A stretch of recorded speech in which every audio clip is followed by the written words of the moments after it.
Hello guys!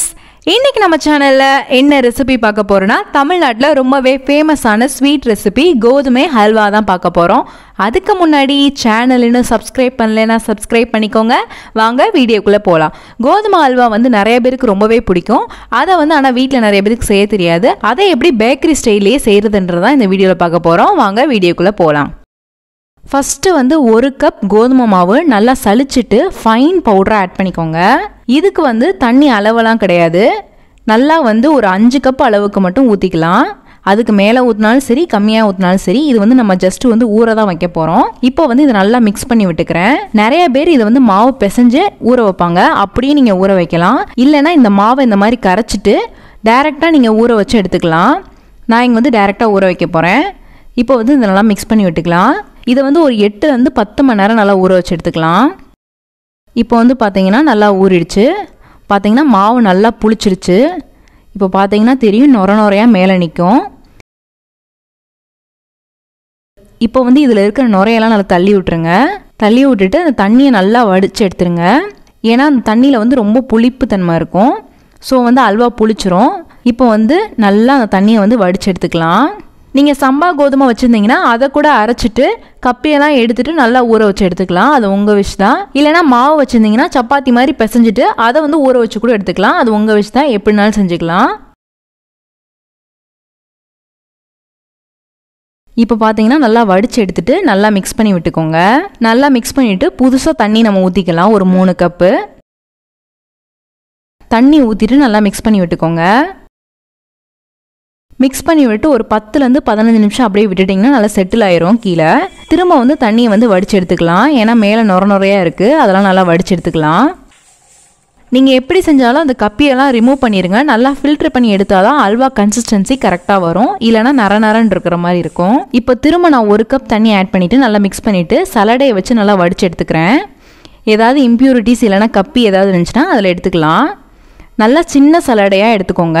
பெரிய சலடையில் வடிக்காதீங்க, waste. சின்ன சலடையில் நல்லா வடித்து எடுத்துக்கோங்க. அதில் ஏதாவது கப்பி இம்ப்யூரிட்டிஸ் இருந்தால் வந்துடும். இப்போ வந்து நல்லா வடித்து எடுத்தாச்சு. இப்போ வந்து லாஸ்ட்டாக 5 கப் தண்ணி ஆட் பண்ணிக்கோங்க. நீங்கள் வந்து தண்ணி வந்து கம்மியாக ஆட் பண்ணிடாதீங்க, நிறையாவே ஆட் பண்ணுங்கள்.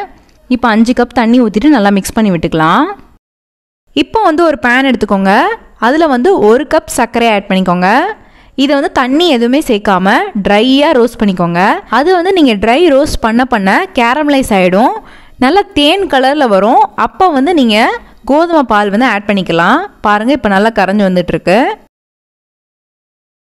இப்போ வந்து சக்கரை வந்து கம்ப்ளீட்டாக கரைஞ்சி தேன் கலர் வந்துருச்சு. இப்போ வந்து நம்ம ரெடி பண்ணி வச்சுருக்க கோதுமை பாலை வந்து ஆட் பண்ணிக்கலாம். சில பேர் வந்து கோதுமை பாலை வந்து நல்லா கெட்டியாக்கிட்டு அதுக்கப்புறம் வந்து கேரமலைஸ் பண்ண சர்க்கரையை வந்து ஆட் பண்ணுவாங்க. நீங்கள் வந்து ஃபஸ்ட்டு வந்து சுகரை வந்து கேரமலைஸ் பண்ணிவிட்டும் கோதுமை பால் ஆட் பண்ணிக்கலாம். இல்லைனா வந்து ஃபஸ்ட்டு வந்து கோதுமை பாலை வந்து கொஞ்சமாக கெட்டியாக்கிட்டு அதுக்கப்புறம் கூட சுகர் சேர்த்துக்கலாம். எப்படினாலும் பண்ணிக்கலாம். கோதுமை பால் ஆட் பண்ணோன்னா நல்லா மிக்ஸ் பண்ணிக்கிட்டே இருங்க. ஃபஸ்ட்டு வந்து அந்த சுகர் வந்து கேரமலைஸ் ஆனது வந்து அப்படி கெட்டியாக இருக்கிற மாதிரி இருக்கும். போக போக அது நல்லா மெல்ட் ஆயிரும். நல்லா வந்து அந்த கோதுமை பாலோட நல்லா செட் ஆகிடும். இப்போ வந்து அந்த கோதுமை பால் வந்து ஒரு கோல்டன் ப்ரௌன் கலரில் லைட்டாக வரும். அப்போ வந்து திரும்ப 1/2 கப் சுகர் ஆட் பண்ணிக்கோங்க. ஆட் பண்ணிவிட்டு நல்லா மிக்ஸ் பண்ணி விட்டுக்கலாம்.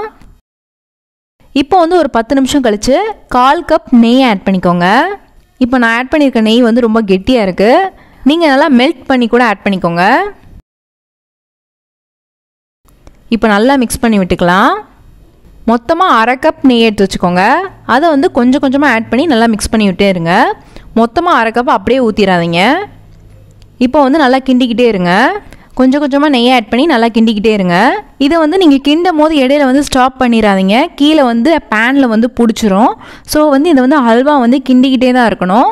இதுக்கு வந்து டைமிங் வந்து நான் கரெக்டாக சொல்ல முடியாது. ஒவ்வொருத்தவங்க தண்ணி நிறைய ஆட் பண்ணுவாங்க, மாவு நிறைய ஆட் பண்ணுவாங்க. அதுக்கேற்ற மாதிரி தான் ஹல்வா ரெடி ஆகும். நீங்கள் கிண்டிக்கிட்டே இருக்கும்போது கலர் சேஞ்ச் ஆகிறத பொறுத்து தான் வந்து உங்களுக்கு டைமிங் சொல்ல முடியும்.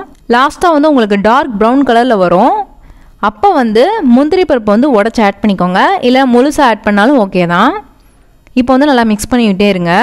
இப்போ வந்து நீங்கள் கிண்டிக்கிட்டே இருக்கும்போது அல்வா வந்து நல்லா கெட்டியாக ஆரம்பிக்கும். நல்லா டைட்டாக இருக்கும். நீங்கள் வந்து நெய் கொஞ்சம் கொஞ்சமாக ஆட் பண்ணி கிண்டிகிட்டு இருக்கும் போதே அல்வா வந்து லாஸ்ட்டாக வந்து அந்த நெய்யெல்லாம் வந்து வெளியில் வந்து கக்க ஆரம்பிக்கும். நீங்கள் வந்து போட்டிருக்க சுகரு அந்த நெய்யெல்லாம் வந்து நல்லா கிளாஸி ஸ்ட்ரக்சராக வந்து அது கொடுக்கும். அப்படி வந்து உங்களுக்கு கிளாஸி ஸ்ட்ரக்சர் வரலைன்னா நெய் இன்னும் கொஞ்சம் கூட நீங்கள் ஆட் பண்ணணும்னு அர்த்தம். நெய்யும் சுகரும் இன்னும் கொஞ்சம் ஆட் பண்ணி நல்லா மிக்ஸ் பண்ணிக்கிட்டே இருங்க. அந்த கிளாஸி ஸ்ட்ரக்சர் வந்து வந்துடும். நீங்கள் அல்வாவை கிண்ட அது வந்து ஒரு மாதிரி கிளாஸியாக நான் ஸ்டிக்கியாக வரும். இந்த மாதிரி பேனில் வந்து ஒட்டாமல் வரும். அப்போ வந்து நீங்கள் ஸ்டவ் ஆஃப் பண்ணிக்கலாம். இப்போ வந்து பார்த்தீங்கன்னா கோதுமை ஹல்வா ரெடி ஆயிடுச்சு. பாருங்கள், நல்லா கிளாஸியாக நல்லா ஷைனிங்காக வந்திருக்கு. உங்களுக்கு இன்னும் நல்லா கிளாஸியாக ஷைனியாக வேணும்னா இன்னும் நிறைய நெய் ஆட் பண்ணி இன்னும் நிறைய சுகர் ஆட் பண்ணிக்கோங்க, நல்லா வரும். அவ்வளோதான், ரொம்பவே டேஸ்டான கோதுமை ஹல்வா ரெடி ஆயிடுச்சு. இந்த ரெசிபி உங்களுக்கு பிடிச்சிருக்குன்னு நினைக்கிறேன். பிடிச்சிருந்தா லைக் பண்ணுங்கள், ஷேர் பண்ணுங்கள், கமெண்ட் பண்ணுங்கள். மறக்காமல் சேனலை சப்ஸ்கிரைப் பண்ணுங்கள். இன்னொரு வீடியோவில் பார்க்குறேன். பாய்.